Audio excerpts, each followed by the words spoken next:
build my gallows and build them high. Makes a long time climbing before I die. I want the chance to spit in his eye. Well, they gave me ball, but I can see between to a dusty yard and a long gone green. They call that freedom, if you know what I mean. And I dry my sorrows, but the whiskey's gone. I'm sober. Hello, everybody. Welcome to Longbangers. This is episode 148. Joined tonight by Colin and pinky waving John. John, how you doing? Is that peppermint tea you're on? Peppermint tea. I just playing up to the listeners now. That was what the pinky wagon was for as well. Oh, go with good stuff. Good stuff. Aye, Colin. good. How you doing, Colin? Good, aye. Not bad, bit tired, but I'm all right. It's hard work standing on your feet all day. Right enough. You were down at Petrive. Well, in fact, we were both there for a wee while for the Hibs girls under 12s. Yep. Earlier on, a wee tournament there, which was good to see. We'll not go too much into the results because they really matter at this level. So about development. There's no competitive fixtures. Yeah. Yeah, correct. And we were obviously, three of us were out last night through the Edinburgh Liquid Rooms to see Retro Video Club. Did you enjoy the gig, boys? Loved it. It was first concert I've been to in a while, and first concert I've been to the Liquid Rooms, and I would go back in a heartbeat. I thought it was brilliant. Great venue, great band. Aye. And say hello to Chris as well. We met outside, Chris Finn. So it was nice to meet you yesterday, Chris, on the way in. The cast of Longbangers say hello. The cast of Longbangers say hello, indeed. So, hi, spotted out in the wild. It's nice when that happens. Mm-hmm. Right, Hibs against St Mirren was yesterday. 3 valuable points, probably up there with the most valuable 3 points we could have got this season, if not a week later than we really fucking needed them. Colin, we'll jump straight into the highlights of the game. The two sweary St Mirren supporters, what did you think of them? Yeah, I thought quite a good vocabulary. I think they showed.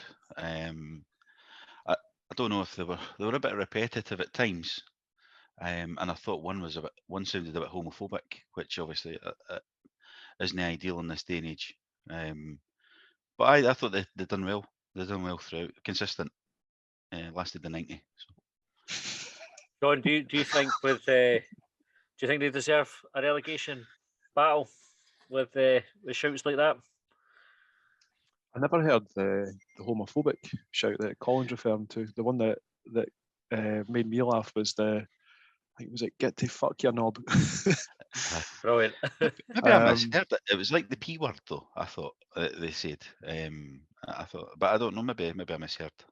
Yeah. So I'd like to be shouting that still like this in this year. But you'd like to think that I quite like inventive swearing. So if they've got someone as vocal as they do amongst their support who can swear and vary it up a wee bit, then keep them up. You want that entertainment. I want less of the commentators apologising for it and more the freedom to do to say what they want. It's a good point. I'll give Cliff and Tam some credit there because I think they only said sorry once and then they just thought, fuck all we can do about this. We've said sorry. You think it's something Hibs could maybe take a leaf out of St Mirren's book with and sort of entice a few fans to sit around live mics to shout stuff like that? Yeah. I think Cliff and Tam should start swearing. It might draw a few folk in through the gate. Like maybe they think they're not like shouting that because I mean we don't really we spoke about it before. We don't shout at the opposition anymore, and that's one thing St Mirren, we're doing. I'm shooting at opposition. He wouldn't even let Chris Cadden go the short way off the pitch where he's injured thigh or whatever it is. They made him go the long way around and limp all the way. So credit to him for that. But I don't think I think we could do with some of that. What's the word? No rivalry. There's a word. Hostility. I think we could do some hostility back at Easter Road. I'd quite like us to be positioned behind the BBC mics and that. When they go open all mics, because you came when there's a chance, you go right. There's a chance, there's a good chance. Kind of, God forbid, Willie Miller was there if he's not. I'll not be Packy Bonner because unless we're playing Celtic. But if you can, it's going to go to them in a minute. That's when you tee up. Like, what sweary will I go for the now? And as soon as you see them start to speak, you just launch into a tirade. So you can just get right onto the BBC airwaves, and you could have. If you did it strategically, you could have one behind BBC, one it's when Sky are there. Somebody who can say it's swearing Gaelic in case it's Alba, because you didn't want anybody being missed out. You wanted it to be inclusive, and then one for the opposition's club commentary as well, like the St Mirren did with Hibs. I think we should hold X Factor style editions for the best swearers amongst the Hibs support and place them strategically around the ground. So kind of Triple like X in Factor. line, triple X Factor, and maybe put them, sort of space them out like they've got the ball boys spaced out around the ground, so that no player is ever safe, no opposition player is ever safe. What kind of voice do you think they need to have? Do you think it's like a deep, sort of booming voice, or are you happy with high pitched? Or I'd do mix we it need to up. run some kind of auditions? Sometimes the it high needs to pitched ones just are be funny. just firm in its delivery, like just to. It doesn't need to be. How do I put it? It just needs to hit the right note, like to just get into the player's head. It doesn't need to be loud. It doesn't need to be soft. Just whatever it takes. Just delivered with confidence and an air of authority. Really, that's what you're looking for the optimum abusive shout. Well, It's got to be the opposition though, like because at the moment I've got a few in me but they only go for our team, so it'd be good to start putting them. Well, then maybe we should start sending out plants into the opposition, just to start noising them up as well. Right. Well, I think we'll take it on. If Hibs, if you're interested in that, get in touch. We're quite happily kind of sort it out and do the logistics for it. But we're talking about the football. There was a game happened as well, apparently. John, we won thanks to Ewan Henderson goal. What was your take on the game? Game was shit. The highlights, the summary of the game that I normally provide would have been the whistle went for the start of the first half. Chris Cadden went off injured. Second half started, Hibs scored, referee blew the final whistle. I don't think there was much more than that. No, a fair summary, to be fair. There was a miss as well, and they hit the bar. Oh no! See, I had to leave some things out for you, Colin. That was the only addition. That's it, though. That is the things. I can't even remember. Was anybody even booked in the game? Like, was there even a tag? I can't remember. There was definite. Mueller got booked for kicking the ball away. Obviously, oh, Hibs players aren't allowed to kick the ball away. Everybody else could do it. Just no us. That's mad. I was infuriated at the time actually, because I was thinking last week I was watching Robbie Nielsen boot the ball away all the time. Every time they were trying to spin another couple of 20 seconds out of the game. But Mueller does it, and it's multi-ball. Just get one of the balls on. Like, why are you booking him? That's a fair point, actually. Like, see when the ball goes out to play, there's a ball boy or whatever just read, or that you know how the balls are lined up on cones on the pitch or that. Like, does it really make any difference if the ball gets kicked away from where the infringement took place? Shouldn't. No, not really. Down with that sort of thing. Aye. I watched the YouTube highlights when we come back for the gig last night, so I couldn't really remember too much of the actual game itself because I actually went to the toilet, missed the goal, come back just in time for the replays, so saw that, which is fucking typical, innit? And I was the only one as well. You get all the WhatsApp messages. Somebody else had missed to go to the toilet. Somebody was putting their bins out. That just gives you an idea of how exciting the game was. And they missed it because of that reason. Someone was watching paint dry. So I thought when I got in, I watched YouTube, and they managed to get a few minutes out of it, to be fair. So there was some nice shots of the ground, which I thought was decent. Some crowd shots, throw in. So plenty of talking points really to think about. In terms of the goal, Henderson's goal, Colin, you happy? Well, happy with that. It's a fucking stupid question, isn't it? But what did you think of the goal? I think he did really well. Good to see it. I think he's been really good the last couple of weeks, actually. So I was a bit of a doubter. I'll admit to that, just because I've not really seen much from him. But I thought the last 2 weeks he's played quite well, and I think that's his first goal. I don't think he scored yet, has he? So he took it really well. So hopefully he'll kick on now, because he's our player sort of now, isn't he? Really, the loan deal finishes soon, and he becomes a proper player. So promising for next season, I think. Looks he's starting to come into a game. And John, we saw Harry Clark move over at the right-hand side when Cadden went off, and the goal came from the ball kind of landing at Clark. He challenged with a couple of St Mirren players, and Henderson picked it up. Do you think Clark looked better on the right than on the left? About the same, to be honest. I mean, like I said, the game wasn't up too much, so like he was involved as much as or as little as anyone else, and obviously he played a pretty pivotal part in the goal. But I couldn't say that he looked much better than he did in his natural position than he did in his unfamiliar position over on the left-hand side. But aye, Got to was give fortunate. a bit of credit to Harry Clark, sorry John. Found out the day that his mates were up last week for the game last week, Semi-final. and he chose not to go out at night, even though the chances of him getting identified in Glasgow as a Hibs player were probably unlikely. But he decided he can't go out because he got beat. So definitely the type of player that I'm fully on board with if you do something like that. And apparently very happy at Hibs as well, which is Yep. which was part of that same bit of information. Right, I think we're literally scraping the barrel for things to talk about when we're talking about whether one player looked better on the right than the left. So rather than prolong the agony, Thanks. we will move on. We'll come on to the talking points that folk have sent in a wee minute. But the other bit of news that kind of came out around Hibs today was the Times had a wee piece saying Roy Keane has told friends that he's interested in the Hibs job. So probably worth having a wee discussion about the merits or otherwise of Roy Keane taking charge at Hibs. Colin, do you want to kick us off and give us your thoughts on that potential appointment? I can't quite decide because I love watching him on the telly. And I love him on the Roy Keane Odyssey on Top Flight Time Machine as well. So he's a character I do enjoy watching. But I don't think when he was a manager, I think his greatest moment as a manager, and he might have only been assistant, was when he was asked, is Robbie Keane available? Because his wife had a baby. And he said, he never had the baby. So, or something along the lines. Unless he's breastfeeding, he'll be available. But I think he did have maybe a good season at Sunderland, because I know, again, Talk Like Time Machine, the boy Andy Dawson's a Sunderland fan, and he was desperate for him to come back. And when they appointed Alex Neil in the end, I don't know, was that Christmas time maybe? So he seems to have a high regard, held in high regard down there. But other than that, I don't think he's really done anything exceptional as a manager. Well, so they go to Ipswich, and he didn't really do anything at Ipswich, but I'm sure it came out later that he didn't like the fact that they played in blue. Is that right? Oh, well, that's another particular box. And then he's been assistant to Martin O'Neill, hasn't he, at Ireland, Republic of Ireland, a long time. So he's obviously worked with good people for all his career, really. Clough, O'Neill and Ferguson's been big influences in his career. So I don't know. It's quite exciting in a way, but I do just wonder. It feels to me, right, what I thought, and I said to the wife earlier was, did you watch the Gary Neville interview done early in the year? Or last year, in fact, it would have been, about your time of the Euros.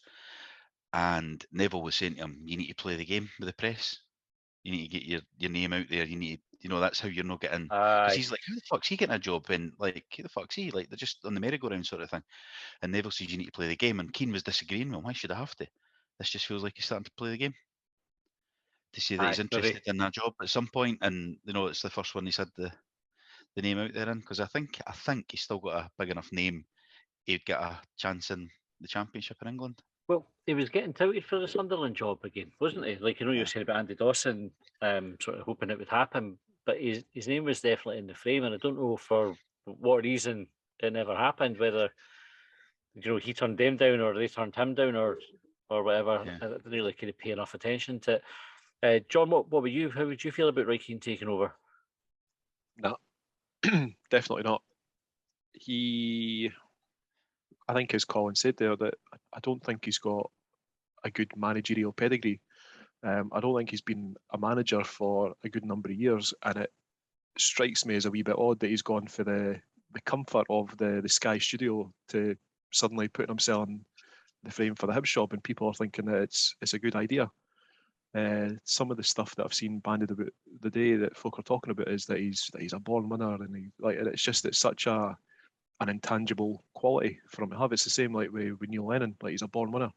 What does that actually mean in practice? And what are his credentials to be a serious contender for the Hibs job, other than the fact that, like, I don't think that his achievements as a player translate into the Hibs manager's office. No.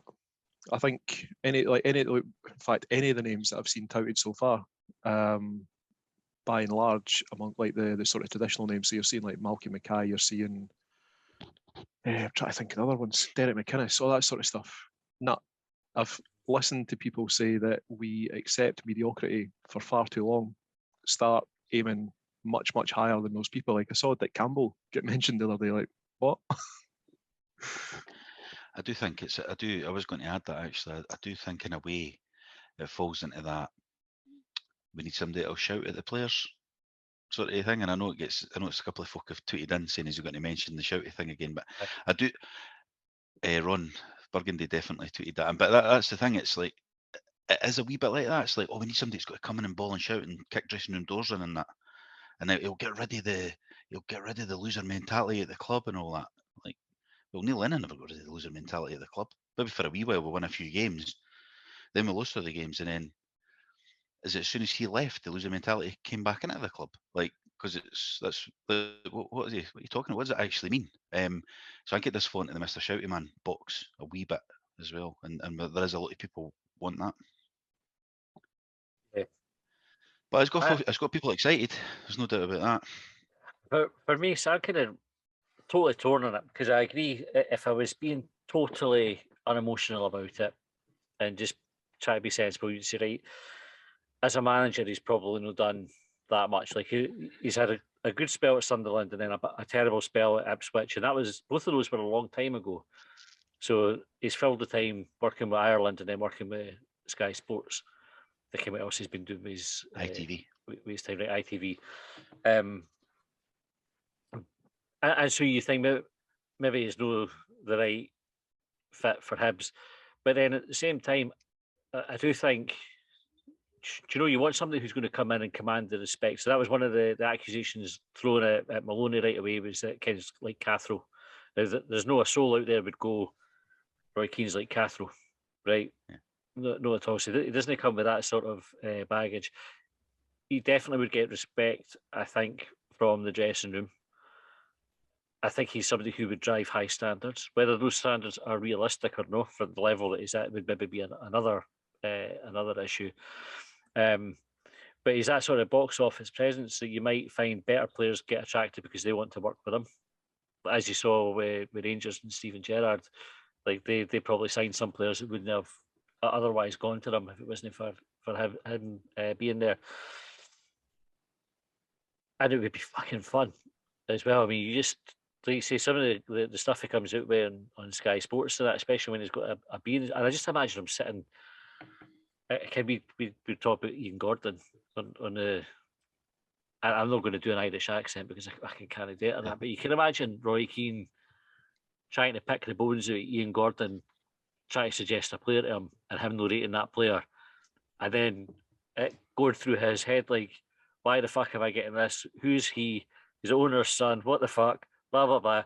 Kicking off about it, and then probably things change. Do you know, either he would go out in a big fucking storm, or you know, you might get a change in the recruitment team or whatever. But I think it would be good banter, but I'm not sure good banter is really the benchmark for what we should be looking at for the Hibs manager, unfortunately. Do you think those folk that sit behind the dugouts that shout at the manager and moan at the manager would be as quick to moan at Roy Keane as they would to Sean Maloney? Can you imagine? No danger, but I also think referees would be as quick to do it. To be so obviously against us if they were getting it tight for fucking Roy Keane, because he looks scary in that as well. And look what they done with Gerrard. I mean, yeah, Keane's like an older Gerrard, isn't he, in terms of stature and that in the game. And they were all shit scared of Gerrard, weren't they? Aye. They wouldn't get, because he came out and said his first game, remember, they're against us and that. And that was that kind of made it even worse. So maybe got a point there. I don't know. Maybe we could start him off as one of the shouty fans first. Like they were talking about spreading around the ground. Get him up for an audition. That's a decent idea. Okay, right. So, Colin, did you settle yes or no? No, I'm leaning towards no, but I mean, I don't know what the list is. I don't know what the options are. Really, you know what I mean? It is exciting. It is box office. He does tick the shouty man box. You're right about the referee stuff. Past record though, he's not really got one, but he is more experienced than Sean Maloney was. because he has managed somewhere. Yeah. I'm firmly in the. I'm probably no, but I'm still in the maybe. And John, you were a firm though, weren't you? Oh, definitely not. Oh, I'll balance out and say it's a firm yes for me. Then I think it'd be magic. Just somebody Just ask him the biscuit question. Oh, can you imagine? Can you imagine Roy Keane coming on here and asking Roy, would you prefer a dunk with a human heat? And what the fuck? Roy Keane wouldn't throw the biscuit. He'd just let his rage propel it across the room. Love to see how he reacted to that. Aye. He'd just tell us to fuck off. He'd just like take his microphone off. Fuck off. Aye. I wonder if we could get Sam on as well. With short bars at the same time. It'd be amazing. Aye. So for me, I think that would be worth it. I suppose we'll see who else comes forward. John, you seen any other names in the frame? Aye, I saw something on the BBC Sport website earlier talking about Russell Latapi. He's in charge at Barbados now, but then the link mysteriously disappeared when I tried to share it with folk. So I don't know if it was maybe released a wee bit too early or what. What is it saying? That he's interested or that he's in for an interview? Aye, I think he's expressed an interest in the managerial vacancy and he's eyeing a return to Leith. That would go down, John. Colin, would you be impressed with Latapi rocking up in charge? He falls into that ex-Hibs category I've said no to, eh? Mm. So. Can you imagine him standing in the dugout just having a fag? Do you think he could still play? Oh, aye. Give him his player manager. Aye. He definitely could still play. He didn't run that much anyway, did he? No. I always thought it was a shame how his Hibs career ended, because he was fantastic. I know what he done. Like, with fuck's sake, it's a cup final on Saturday. Like, he didn't. They always talk about managers. No, like Cantona would have got away with that at Man United. I guess we don't let him do it. Like, fuck, it's a cup final weekend. You can't fucking do that, Eric. Right, you're playing on Saturday. Aye. You know what I mean? It's fucking hell. It's incredible that he done that. Especially when Sosie was a doubt as well, wasn't it, at the time? Aye. Like, come on, you fuck. Was that another story about when Cantona booted the boy at Crystal Palace? When they got back in the dressing room afterwards, Ferguson never had a go at him. He was having a go at someone else for, I don't know, like a missed challenge or a missed chance or something. That's what they say there. All the players kind of went in and they were all like, well, it doesn't matter what we've done out here because Eric's going to be getting it tight, and it was the other way around. Right, Colin, will we go to the talking points? Aye, so we do have some. Good. But the first, we'll do the game. I'll do the game first. Right, so there's a few about the actual match. Andy Jeffrey, EH6, HFC, Disco Stu, Cammy, Ross Greaves, Stephen McDonough and TG Willis. It was a well-taken goal, efficient performance. Hopefully, Sir David Gray instills more confidence and freedom into the players for the final 4 matches. Need to speed up play, but the midfield prevents that. Hendo best player on the park for the second week. 3 points was the next one. 7th minute before we had a shot on target. Why are we so shot shy? Not looking to make excuses for a poor game, but the pitch looked dry and bumpy, coupled with a strong breeze, seemed to make it more difficult. Hendo, Lewis, maybe Harry, Clark and McGinn get pass marks. Given the circumstances, wasn't expecting much, but 3 points at this stage of the season is all that matters. Why did James Scott get given an assist? It was clearly Harry Clark. Didn't know he had. It was all about grinding out a result, and we did that. If results go our way next week, we may see more changes. More players should be available too. And the last one, I don't like to criticise individuals, but I don't think Joe Newell's bothering too much since he got the extension to his contract. So, what do you want to start with there? Will we go with why we're so shot shy? Yeah, I think that's an interesting one because we went with a very obvious 2 up front, which before the game kicked off, folk were quite excited about on Twitter. So we had James Scott and Elias Melkerson started up front. Colin's got the COVID there. Sorry. Just apologies about that. Got tea. Yeah, got in the wrong way. Down the wrong hole. Yep. Oh no, nightmare. I think you got away with it without anybody noticing, so you're all right. Oh well. Right, so what's the issue then? So we've tried this, the front 3 that Maloney tried, shot shy. 2 up front yesterday, shot shy. Is it that the forwards that are the problem, or does the problem come from the supply to the forwards? Who wants to take that? I think it's the supply. I mean, we are shot shy. Nisbet was getting heavy criticism earlier in the season, and it's turned out maybe it wasn't his fault, because we've now went through Melkerson, Scott, and they're all the same. We've got midfield that don't shoot, other than the 2 goals that we got against whoever it was, Ross County, was it? Yep. Other than that, they're almost unwilling to shoot the 2 in midfield. Campbell missed one yesterday, obviously, but we don't create many chances. So it's not like, it doesn't feel like we're ever really in a position to shoot a lot of the time. I know there is opportunities that you go shoot and they don't, but it's not like you're going. I don't know what I'm trying to say. But we're just lacking creativity rather than being shot shy, I think. Your job. I think we lack pace, and I think we lack movement for some of the players that are there at the moment. So I think it's more to do with the supply than anything else. I'm just having a look at the stats because I didn't realise what they were. 7 shots, 2 on target. It's pretty grim. But then I think that's one was that Scott header as well. That was kind of straight at the goalie. Yeah, I think that's pretty much been the story of our season. Just what did you think of the reaction before the match?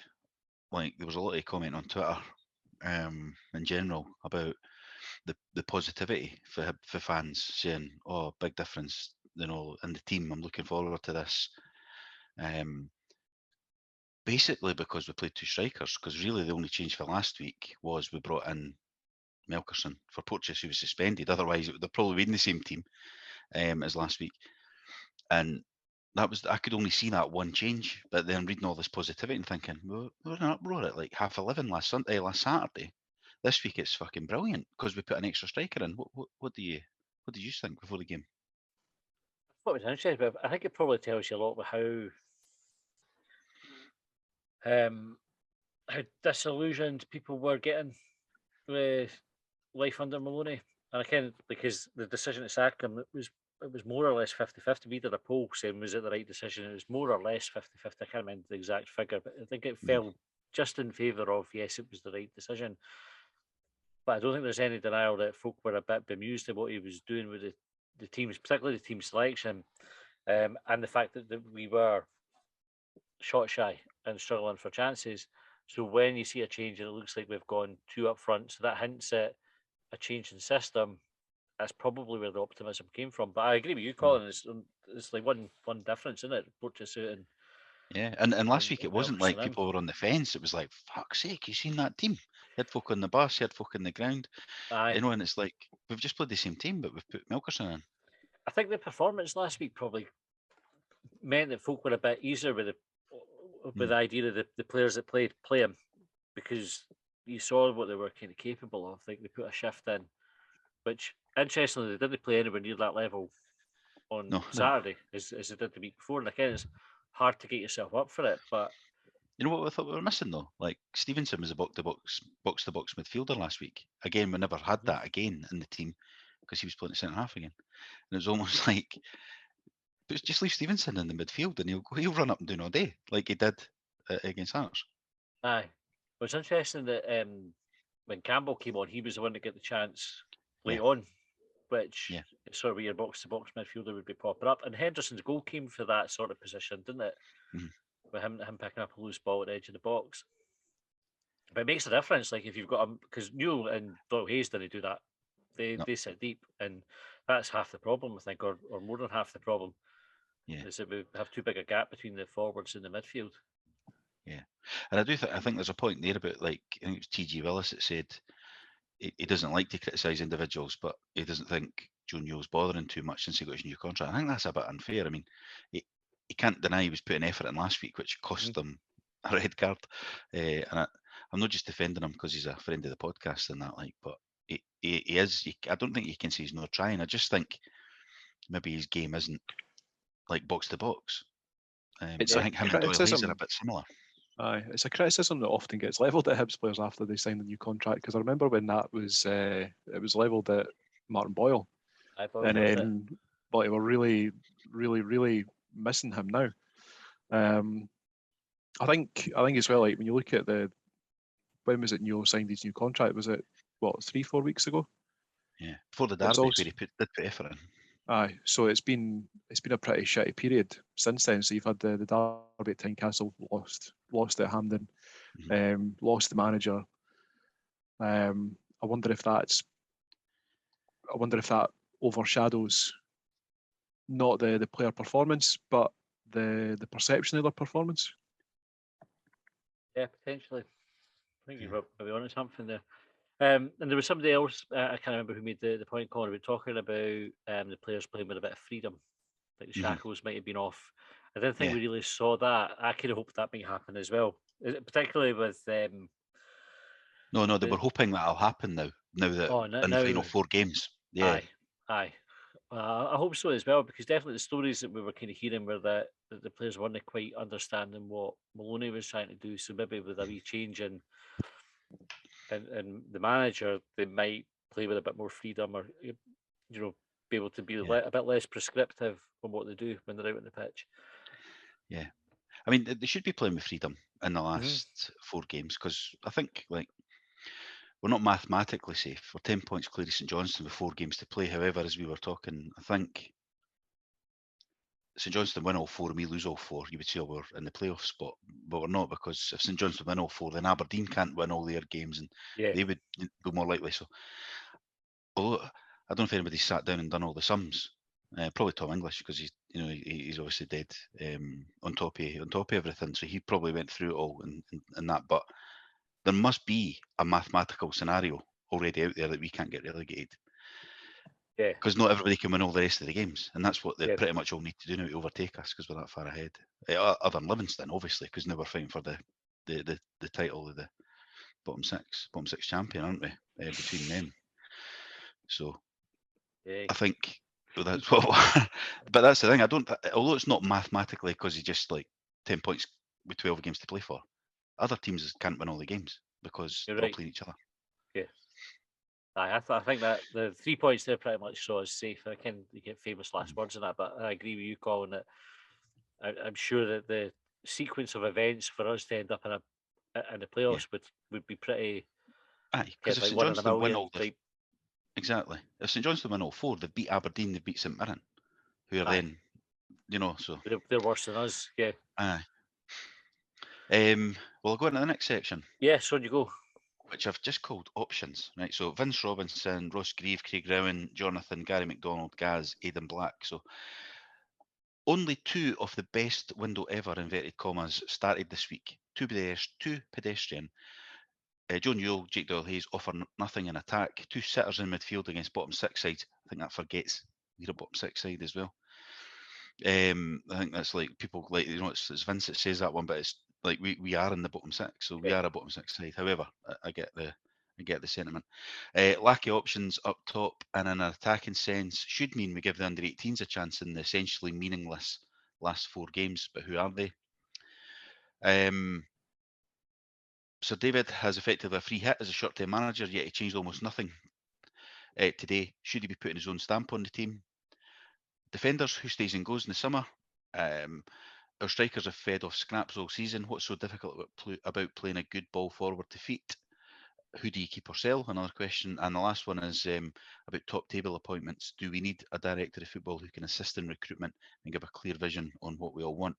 So I'm doing that job. But I'm doing it free at the moment.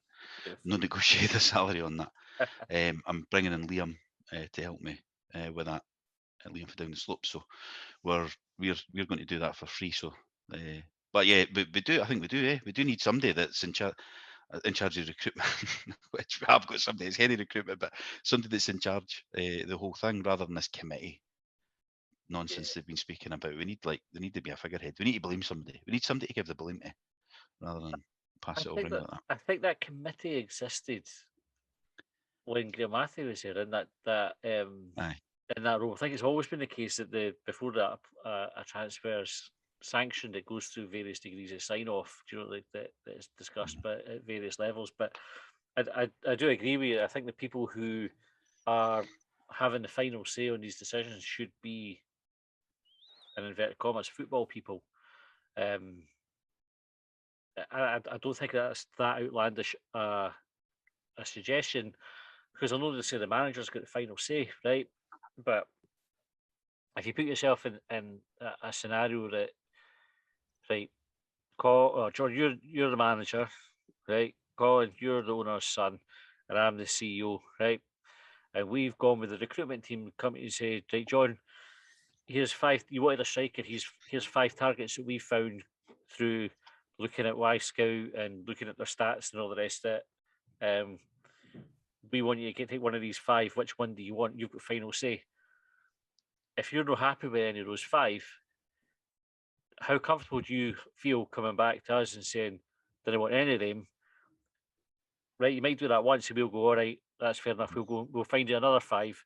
Then we come back with another 5, and you're still going, "Fuck's sake, they're miles off." How many times do you do that before you kind of feel a bit of pressure to go, "Yes, I'll take that one," or any one of them is fine? Aye. You need someone that's that's got a lot of self-confidence, don't you, to be able to say, no, come back with something better. Come back with something better. Don't come back until you come back with something better. You're Rank leaning the towards Roy Irishman. Keane now. Yep. Yeah. Aye. Well, but did Roy Keane, see when he was at Sunderland, did he know? I know this is going off topic a wee bit, but was he not part of the culture that spent a lot of money on players that didn't turn out to be very good? I don't know. He done well. I mean, he done well at one point in Sunderland. He also didn't sign Robbie Savage because his voicemail message when he done that. Budweiser, what's that? I watched that. So he says not fucking signing him. So I mean, there's yin and yang. Aye. Things and roundabouts, isn't it? I think that might. I mean, I know what you're saying. I think that might create a bit of friction amongst the CEO, the head of recruitment, and the manager. Because if the manager keeps saying, "No, that's not good enough. That's not good enough," like do the people at board level start going, "This boy's just not listening. Like he's not playing ball." Aye. Or they go, "You need to be more realistic with your signing targets, by the way, because we can't afford the boy that you wanted." But which might very well be the case. But I think if you've got some rave reviews about their director of football, I don't know if he's a football man or not. The boy Savage, can't remember his first name. But it's just because they're having a good season. When we had a good season, Matthew was getting loads of pats in the back. So actually, in a way, it's all about what's the result like, and then the method then gets patted on the back if it goes well, doesn't it? Or hammered if it's not going well. So they could keep this committee in place and all that, and we're third next year because Hearts will be playing Thursday, Sunday all the time in November. So they're not going to be as good next year. And if we're above them in the league, they'll be the ones saying, "This directed football shite, we want a committee in." Yep. That is kind of the way it goes, isn't it? Okay, so what was it? Defenders? Who do we keep and who goes? So there was a question about defenders specifically, who stays and who goes, but there's also just a who do you keep or sell in general question. So I don't know. It's maybe one for an extra episode nearer the end of the season, I guess. But defenders, who stays and goes, you could pick that now and then do the extra as the overall squad. Yeah, I agree. So right, let's start with left back then. So left back at the moment we've got the option of Josh Doig, Lewis Stevenson. Yeah. Anybody else fitting in at left back? Harry Clark. Harry Clark's like covering, just sort of versatile. Are we in a rush to see any of them go? No, I mean, if you could guarantee Harry Clark staying, if we got an offer for Doig, probably consider it. Like we were going to take it last year if it was a decent offer. Not that I want rid of the laddie, but if we're going to get good money for him that can be used elsewhere, I'd let him go. But if not, happy for him to stay. Good player. So happy with all three of them. John?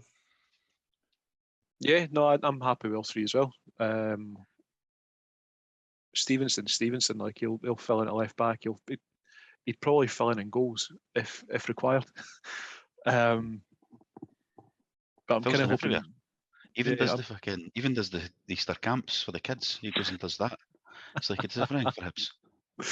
Oh yeah. So I think if you're being really, really pragmatic, and I'm no trying to downplay Stevenson's abilities or whatever, but I still think, given his age and whatnot, you're kind of thinking that he is a backup, like a very, very useful backup to have. I think it's a good one to have around the dressing room and the squad, whether he's playing or not, just because he knows what it's all about. Yeah. I wouldn't be actively looking to sell Doy, but as you say, like if we were to get an offer similar to the one that was talking about him leaving at the start of this season, then you'd have to look at it. You'd have to look at using that money to strengthen. Harry Clark, I'd quite like to see him sign an extended deal because he signed, what was it, 18-month loan, but we missed however many months because he was injured. So can we reset that and make it a proper 18-month? Yeah, and it's also an 18 months, and the concern I've got is it's that 6 months every transfer window's got a break clause. So I don't like that because he's obviously left Ross County already on one of them, and then he's now got the opportunity to maybe go, I don't know, Rangers or Celtic. So is that his deal that he can every transfer window, like he's kind of like open to offers? Arsenal can are open at any point, yeah. Mm-hmm. So windows, 3 breaks. Yeah. So that's the left backs then. So then you've right backs. What was Cadden or Clark again? I guess if you count him as a right back. Or McGinn. Or McGinn. I'd keep Cadden and Clark out of those two. McGinn, I don't think he ever really lets us down. I know he was partly to blame for the first goal last week. It depends who else is coming in. For me, like we need to replace them. Like we're better, and until we've got better, I wouldn't be willing to let them go. I think if you have them, like probably in either Clark or Cadden would be your first pick, and then you've got a really good second pick there, and then McGinn's there if you need him. That's probably where I would keep Paul McGinn. I don't think I would want him as like our first choice right back. I think if we go into next season with him as our first choice right back, something's gone wrong. But I don't think he would be. I was talking the paper. I'm looking at his extension because he must have an option rather than a club. He does, an option. I wonder why he would have the option. Like, why would they pick to? Did he think he was going to come here and go on and leave for a bigger thing? I think it's maybe triggered after get X amount of games or something like that. You know, be one of these ones that Hibs will be obliged to take up if he wants to do it. Aye. I think it's because we've played him in 50 games and whatever. Aye, yeah. And then what's the centre half saying? Hanlon, Porteous, McGregor, McGinn, Bashiri. Stevenson's in that category as well. I think McGregor's finished. I'd get him a good coaching role or something, like to keep him at the club for the purpose. I know it's like one of these sort of tropes in that about a Hibs coach, but he's like the right kind of guy, isn't he, about the club? But rather than him sitting on the bench all the time. He looked good with the clipboard on Saturday. So yeah.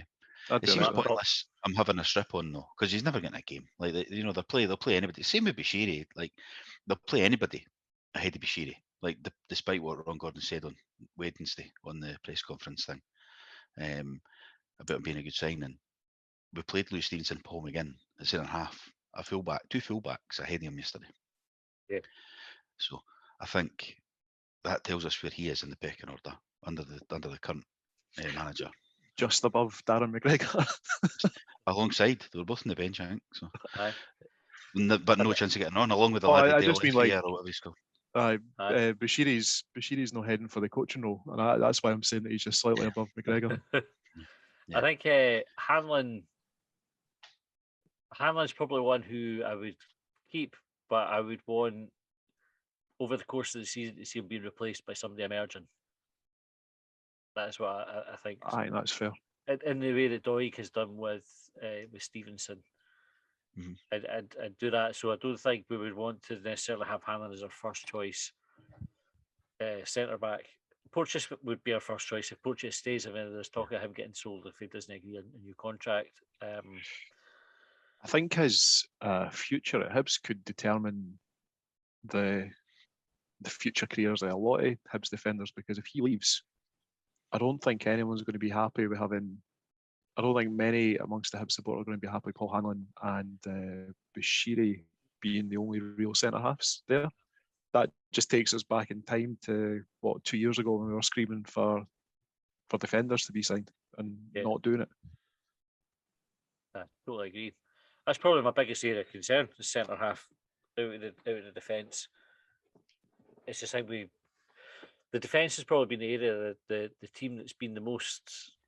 Depends how you want to look at it. Stable in terms of personnel, that we've had more or less the same people there for however many years. but then it's also stagnated. It hasn't really improved season on season. Aye, exactly. If you don't move forward, you go back and all that Yeah. stuff. And if we come on to the list that we're going to do an extra, that's consistent throughout. The defence is consistent over the last year. Like, it's not really changed much. Yep. It's the same names.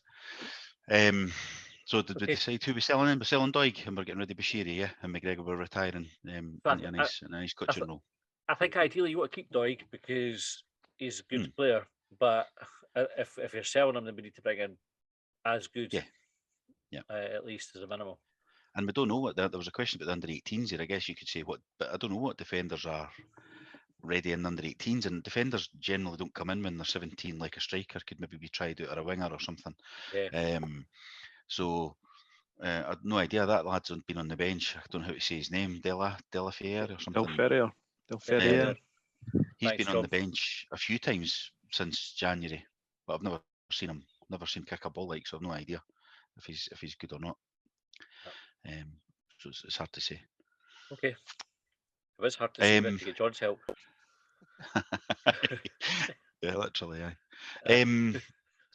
I've got some miscellaneous ones that we could do. Yes. So Jamie Montgomery, Hibs Allison, Stephen Bell, and Paul McFarlane. If Hibs were your girlfriend, what would be the chances of your mum looking for a fancy hat? Aye. What? Aye. Be a high chance of that. High chance, aye. It's unconditional love, isn't it? Doesn't matter how many times she lets you down. Yeah. Aye. The amount of stuff you let her away with. Hibs Allison was a wee bit, I don't know if it's reverse misogynistic, but how good did Daz look, she asks.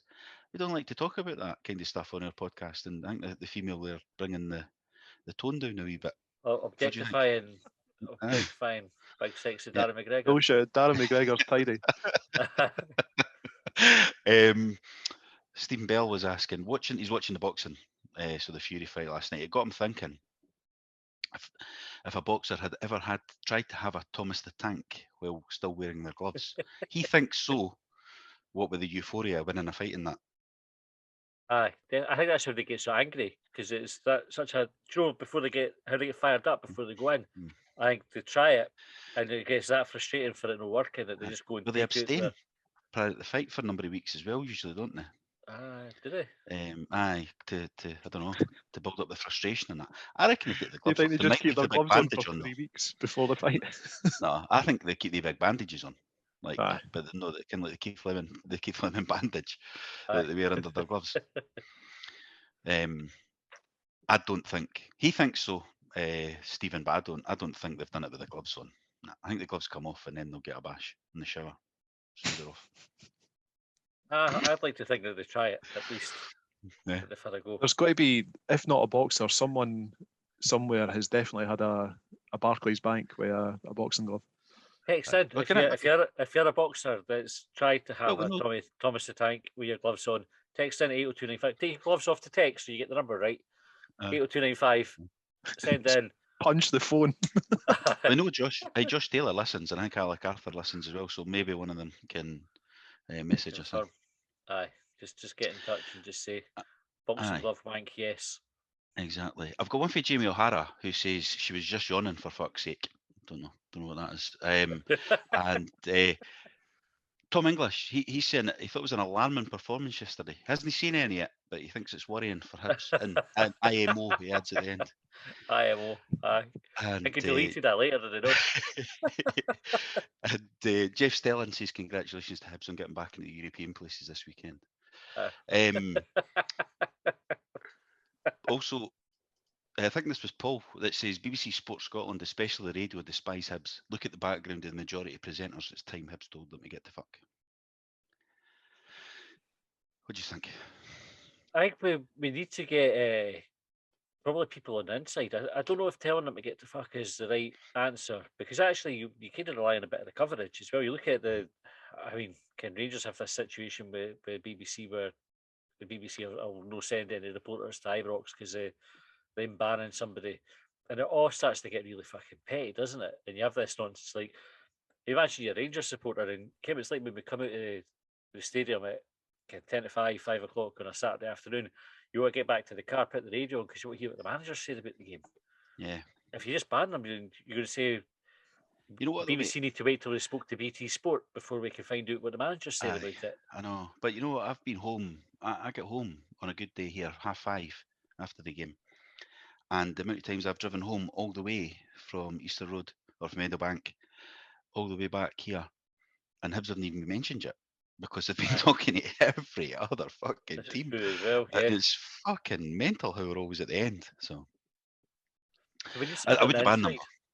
Aye, Aye. we do. We need to get people in. Like, what happened to Craig Patterson? He was decent on it, like as well. And I know he's like it goes against my rules. He played like when I was at fucking primary school, which he did. But somebody like that, like up to date, like even McManus when he was kicking about the radio a wee bit, it was still better having somebody sort of in your corner, whether you agree with half the stuff he says or no. But But just out of curiosity, then, are you both saying that you didn't want a scenario where like sponsors are getting taped out, oh, that was like you embarrassing. saw it? Was Fucking it ridiculous, Fir Park? Aye. Like, so you don't want that scenario? That's not even their sponsor board as well. They just did that. And it wasn't Yeah. even their sponsor board to do it. I But would that gets ban the I think we need- fans, the Rangers fans, I think, on side with the Rangers Mhm. hierarchy and everything that they're trying to do, and I think that helps with that siege mentality that they've got. It is just kind of like, we'll do what the fuck we want. Yeah. I'm Yeah. kind of erring more towards not inviting journalists. Let's not say banning them, but not inviting them to the game, because look at, like, so using the BBC example, Rangers, I think, have banned the BBC from Ibrox, but the BBC It's the other way fall around. over themselves to be complimentary about them. It's the other way Aye, around. it's the other way around. So the BBC banned Rangers banned Chris McLaughlin, I think, because he Yeah. had a story about Alan McCoist or something like this. Or EBTs or something. Aye. And so they banned him, and the BBC said, no, you can't just ban one of the reporters. So you either, All right, okay. if you're going to ban him, none of us are coming. But they still And write so- about it. So my point is that they Yeah. still write about them. Aye, but I they might don't have got go the out. details wrong, but they are still very, very complimentary Yeah. towards them, like regardless of what they do. So I didn't see how it could be a downside for Hibs. Like, are we going to see a scenario where they start just bitching about us? Well, they did it already. Eh? It's not going to get So any worse. what's the loss? Aye. Mm. I think there's a feeling amongst the Hibs support, like we field these questions quite regularly, and I wonder if Hibs would be open to listen to that and saying, actually, there might be some merit behind your feeling. Bolt. End of a list, Colin. We'll do that when we speak to Ron Gordon and We'll get do him that, to transfer. Once you finish with your a list directory of football role, journalists that we Yeah. that we didn't want there anymore. get a list of the sponsors we want to tape out as well. Aye. We've got three more. Is there Okay, time go for it. three more? Yeah, we've got time for three more. Yeah, so this one saying, I heard you're looking for someone that would shout at the players, etc. As a formal application process, how many interviews would they have to do? And that's from Brian Blessed. Yeah. We've got one from Guinness 2022. Did Colin give his list of disqualifiers for next boss? No ex-Hibs players, no ex-Hibs managers, no ex-Celtic.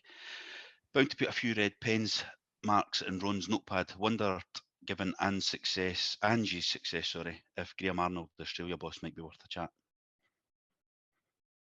I have no idea what he's like, other Yeah, than he'll be upside down. Aye, that's a problem, eh? And they'll be in Yep. different time zone, even. Aye. I don't know. Would he be Hibs' first remote manager? Imagine the Sorry, satellite Phil. delay. Satellite delay for the team talk. He'll Managing be halfway over through doing Teams, it, can you somebody will imagine? speak. You just, oh, fuck. Got them in training at 10 at night and that. Ian T. Do folks that call football managers Mr. still call people that in real life, assuming not dealing with the general public? If not, why the exception for football? A really good point, because when was the last time you referred to somebody as Mr. He's even now when you phone up companies, like it would have previously been, oh, hello, Mr. Fairney, but now they're like, can I call you Matthew? No, Yeah. you obviously, when they're talking to me, it'd be weird if they said it, but they were talking to you. Hmm. But Be they confusing. go in first name terms with you. You never refer to, like, because I think back probably before we started working, you would call your boss Mr. or Mrs. Whatever their surname was. Whereas that I doesn't think call happen now. teachers it. I always want to know the teacher's name, so I'm not calling them fucking, because when you get that power play when you go to parents' night and they make you sit in the wee chair. Aye. Like I'll always go in and go, I got a bigger chair, and like I'll not like like I done a bit of the parent council stuff. I never call them like Mrs. whatever. I would always be like Caroline or Jennifer or whatever, because we're like, no, that's your fucking name. Like I'm a peer, like But teachers are a problem with that. They've got that the level. They think everybody's a kid. Aye. Yeah. Did we answer that? The question? I think it's Hearts fans. Hearts fans do it, and Hearts fans probably do it in real life as well. Oh, Mr. Romanov and all that shit. Aye. It'll be a committee rule for whatever fucking cardigan committee they're on. Yeah. Can I ask a question unless your drinks are on a tray? Well, we've got a committee now. Maybe we're leaning that way. When as soon as Ron signs up for Strictly, that's when we know it's fucking. Or Mr. Gordon, I should say. Mr. Gordon signs up for Strictly. You know when the football gets me, is the gaffer one. Like players get in trouble if they didn't say gaffer. Like, gaffer. What the fuck is that? Like who even calls anybody gaffer? Like what the fuck is that all about? Like surely I call my boss or Mister or gaffer or like Mrs. You know, it's like fucking just. You know, it's like it's just the name you use. Why in football do you need to say gaffer? Like this false fucking level of respect or something? That's where it came from. I think when they moved from being a player to a manager, just to make that distinction. But you're right, it's fucking archaic, isn't it? It's nonsense. Yeah. Two more, right? Ron Burgundy, is Colin going to mention shouty managers again? Yes. And Brunswick Bill, is it ethical to eat your bairns' Easter eggs when they're not looking? Or are you doing the right thing by preventing tooth decay and obesity? We ate one of the bairns' white chocolate bunnies this morning because she's not even 1 year old yet and she's got about 3 or 4 eggs there. So, aye, it absolutely is ethical. Yeah. You'd be encouraged, I think. When they're wee, you're all right? Because she's wee. You see, when they get bigger, they know how many they've got, Aye. So it's like even if you've got a quarter of an egg, they know it's done. And they usually blame each other first, to be fair. Aye. And then that's when you start gaslighting them, though. Just say, no, you didn't have an egg there. You'd want to get that this morning, do you know? Aye. So you're eating it. Right, is that all our points? If I've got plenty more I could make up or do. No. Yes. I think we're out of time.